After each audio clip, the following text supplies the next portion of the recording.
Now let's go ahead and break the challenge. So when I'm tucked in with my knee up and my elbow crunched, if my partner wants to do the same way, he has the belt, he has the collar, he walks his knee in. When he opens the space, his knee's gonna bump against my elbow. Let's do it one more time again. Do the same thing one more time. Start over from the beginning, please. So you have the bear hug, control the belt, control the collar, walk your knee towards me, and then lift your chest, and here, look. It's not there.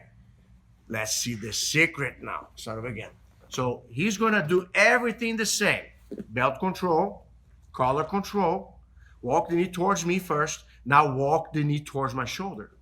And then get the knee on the belly. Yes. Did you see that? One more time. So here, start from the beginning. Control the belt. Control the collar. Yes. Now walk your knee towards me first. Walk your knee away from me. Chest up. And knee on the belly. And push your leg. Awesome.